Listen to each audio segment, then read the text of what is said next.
Menurut Dewan Bahasa dan Pustaka, integrasi bermaksud gabungan dua atau beberapa kaum untuk menjadi satu kesatuan yang utuh. Menurut definisi lain, integrasi bermaksud menyatukan etnik-etnik atau kelompok-kelompok yang terasing pada asalnya kepada satu bentuk lain yang tersendiri.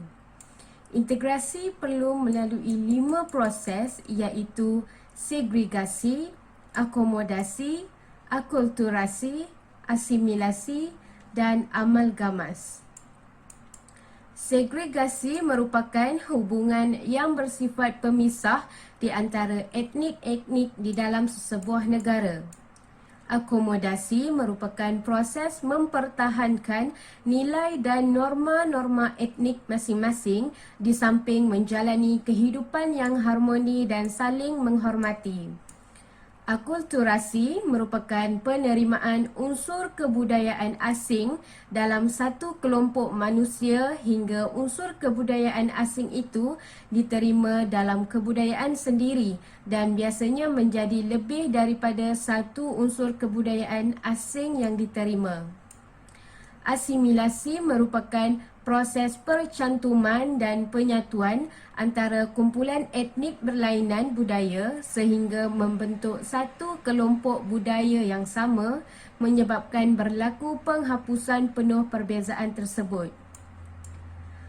Amalgamas merupakan proses percampuran ras atau budaya bagi membentuk budaya atau ras yang baru. Cara utama ialah melalui perkahwinan antara etnik dan ras. Proses percantuman menyeluruh dalam aspek kehidupan dan merupakan aspek dimensi yang tertinggi dalam integrasi.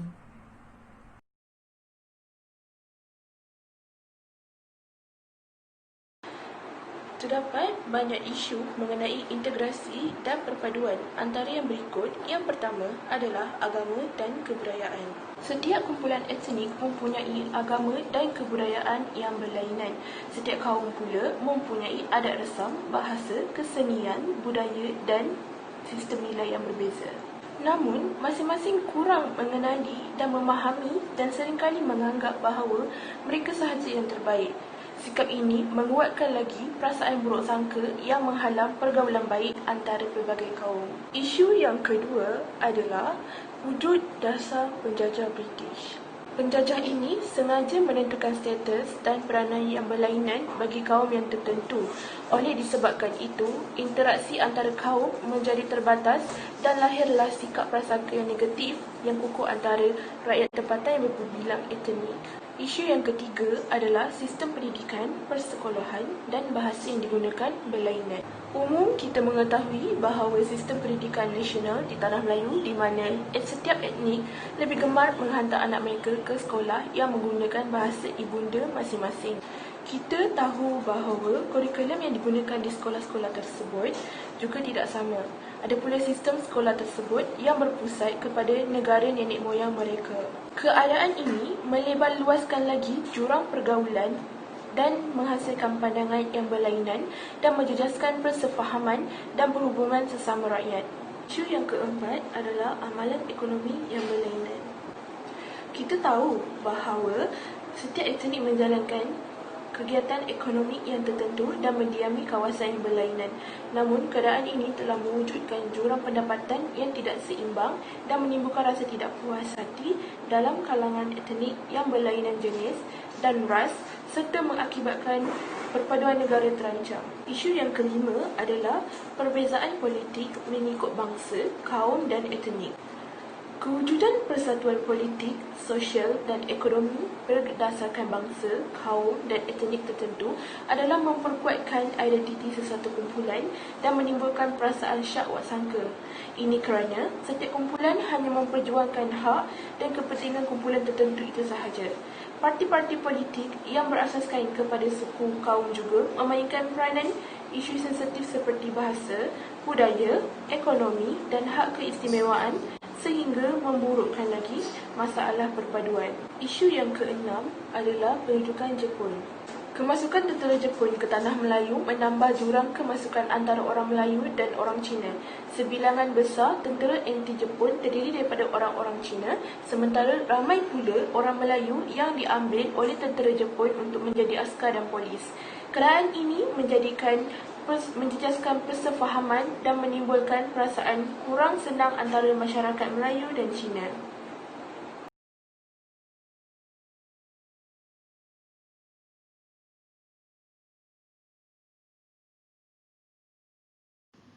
Assalamualaikum warahmatullahi wabarakatuh. Baiklah, saya akan menjelaskan mengenai topik yang seterusnya, iaitu cabaran yang dihadapi dalam usaha mewujudkan identiti nasional dalam kalangan kaum di Malaysia. Berdasarkan dapatan kajian yang dilakukan oleh grup kami, didapati 4 cabaran. Cabaran yang pertama ialah perbezaan budaya. Rakyat Malaysia terdiri daripada masyarakat yang berbilang kaum dan masing-masing mempunyai corak kebudayaan yang tersendiri. Dengan perbezaan kebudayaan yang dimiliki, adanya sikap pentingkan diri sendiri dan masing-masing mengagungkan budaya sendiri menjadi satu racun dalam usaha untuk mengekalkan hubungan etnik yang pelbagai di Malaysia. Saya bagi contoh, sikap masing-masing mahu mengamalkan budaya sendiri tanpa menghiraukan sensitiviti kaum lain, tidak menghormati kaum lain, penggunaan laras bahasa yang berlainan, boleh meninggalkan perspektif negatif terhadap kaum tersebut. Keadaan ini menyukarkan proses perpaduan antara kaum di Malaysia.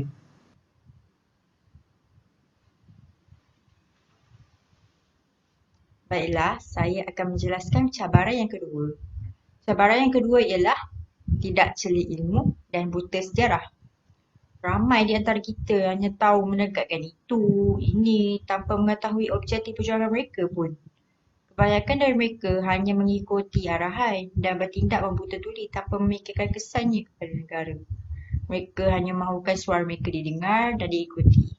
Tetapi ada baik juga kerana sikap inilah yang membuatkan penjajah British suatu ketika dahulu amat geram dengan orang Melayu. Tapi kisah generasi lama berlainan pula dengan generasi muda zaman sekarang. Kebanyakan generasi muda zaman sekarang belum pun menamatkan persekolahan, tapi sudah pandai menindak luar kawalan, bukan seperti yang dibataskan sebagai seorang pelajar. Mereka terlalu muda dan sememangnya hanya belajar secara semata-mata untuk peperiksaan dan bukannya menghayati erti dan sebab perjuangan tokoh-tokoh perjuangan dahulu. Jadi, jati diri tidak dapat diserap sepenuhnya di dalam diri mereka. Cabaran yang ketiga ialah pemisah fizikal. Pemisah fizikal ni merupakan kesan daripada dasar pemerintahan British. Ianya menyebabkan sesuatu golongan etnik tidak kenal antara satu sama lain kerana tidak berpeluang untuk berinteraksi dengan kerap. Keadaan yang sama berlaku ke atas Semenanjung, Sabah dan Sarawak yang dipisahkan oleh Laut Cina Selatan. Pemisahan penempatan atau fizikal ini merenggangkan perhubungan dan interaksi antara etnik dan menghasilkan ethnocentrism. Ethnocentrism bermaksud perspektif yang dimiliki oleh individu yang menganggap bahawa budayanya adalah yang paling terbaik berbanding budaya-budaya yang dimiliki oleh orang lain. Akhirnya, wujud prasangka dan prejudis terhadap etnik. Nampaknya kita sudah sampai ke penerangan mengenai cabaran yang terakhir. Cabaran yang terakhir ialah sistem pendidikan yang berasingan. Sistem pendidikan yang berasingan bermaksud setiap etnik menggunakan bahasa sendiri dalam sistem pendidikan. Ini adalah dipanggil sebagai sistem vernakular. Contohnya, orang Melayu belajar di sekolah Melayu dan menggunakan bahasa Melayu. Orang Cina belajar di sekolah Cina dan menggunakan bahasa Cina. Begitu juga dengan etnik India. Sistem persekolahan sedemikian menyebabkan integrasi dan persefahaman sukar untuk dipupuk dalam kalangan murid dan mengakibatkan mereka tidak terdedah dengan budaya yang pelbagai oleh etnik lain. Pada pendapat saya lah kan, sepatutnya murid atau pelajar seharusnya diberi pendedahan awal mengenai kepelbagaian etnik supaya mereka tahu menghormati budaya etnik lain dan untuk mengelakkan isu rasis berlaku pada masa yang akan datang.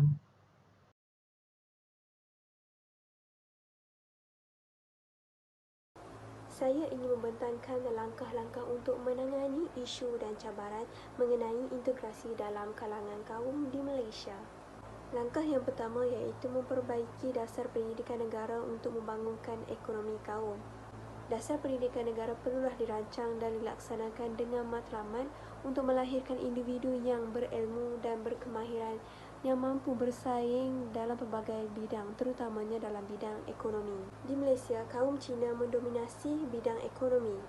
Keadaan ini menimbulkan iri hati daripada kaum lain terhadap kaum Cina. Untuk mengatasi masalah ini, kerajaan melalui dasar pendidikan perlu melahirkan ramai golongan terpelajar dalam bidang ekonomi.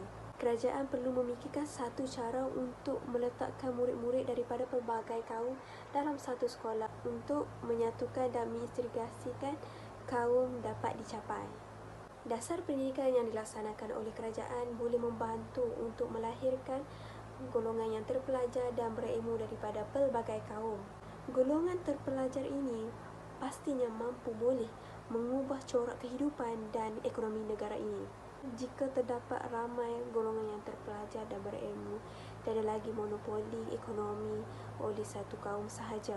Bahkan ekonomi Malaysia terbuka luas untuk diterokai oleh semua kaum. Langkah seterusnya ialah perkahwinan campur. Perkahwinan berlainan bangsa ni bukanlah perkara yang baru, malah dia merupakan perkara yang biasa, malah direstui oleh kedua-dua bangsa. Sebagai contoh, Melayu berkahwin dengan India, India berkahwin dengan Cina, Cina berkahwin dengan Melayu, dengan pelbagai kaum. Situasi ini kerap kali berlaku, iaitu perkahwinan campur berlaku di Sabah kerana di Sabah banyak pelbagai etnik, iaitu Sabah mempunyai 47 etnik. Pada suatu masa dahulu, perkahwinan sebegini boleh menimbulkan persengketaan antara satu sama lain. Tapi pada masa kini, antarabangsa saling memahami antara satu sama lain dan saling menghormati dan bertolak ansur. Jadi, perkahwinan campur ini menjadi kebiasaan. Pelbagai kebudayaan masyarakat berbilang kaum di Malaysia mula difahami oleh antara satu sama lain oleh kaum-kaum yang lain yang tidak menyebabkan kehilangan identiti asal kaum. Sebagai contoh, budaya tukar-menukar makanan antara satu sama lain. Cina makan makanan Melayu, Melayu makan makanan India. Sambutan perayaan bersama-sama, Cina memberi ampau kepada Melayu, India, Melayu beri duit raya kepada Cina, India dan sebagainya. Langkah yang ketiga, media masa perlu memberi pendedahan kebudayaan dalam pelbagai internet. Seperti yang kita tahu, media masa merupakan platform yang sangat besar untuk menyebarkan ilmu dan fakta-fakta. Media masa perlu peka dalam menyampaikan sesuatu dasar, lebih-lebih lagi jika isu itu menyentuh perkara-perkara yang sensitif supaya tidak menimbulkan konflik di kalangan masyarakat. Melalui matlamat yang tepat, masyarakat akan dapat memahami kehendak kerajaan dan matlamat kerajaan dalam melaksanakan suatu dasar.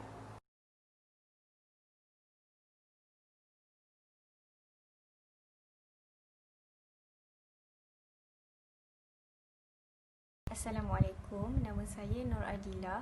Jadi, untuk kesan isu dan cabaran integrasi dalam kalangan kaum di Malaysia, jadi jika kita lihat terdapat banyak isu yang berlaku pada tahun 2020 ini, di mana kita dapat lihat isu seperti bantahan penggunaan tulisan Jawi dan isu hiasan tanglung di sekolah. Itu di antaranya lah.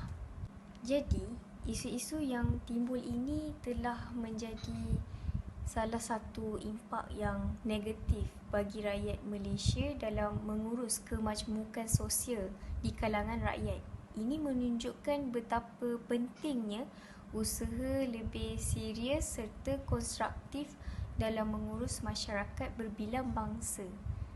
Tetapi jika kita lihat kesan dari sudut positif, kelebihan mempunyai masyarakat berbilang agama dan budaya yang pada asasnya hidup aman dan damai. Kepelbagaian ini satu keunikan yang sepatutnya diraih dan menjadi kebanggaan rakyat kita. Sebagai contoh, jika kita lihat ketika pandemik COVID-19 ini dengan slogan "Kita jaga kita" bukanlah sekadar retorik kosong. Apabila sebuah portal bernama Mashable Sea Southeast Asia yang diakses jutaan pembaca di Asia Tenggara telah dikongsi beberapa peristiwa yang membuatkan Malaysia adalah contoh kepada dunia semangat saling tolong-menolong ketika darurat kesihatan COVID-19. Ini membuktikan bahawa negara Malaysia adalah negara contoh apabila isu perpaduan dibangkitkan. COVID-19 telah membuatkan negara kita dalam kesulitan. Namun kita semua berjuang bersama-sama untuk keluar daripada wabak ini seperti mana masyarakat lain di dunia.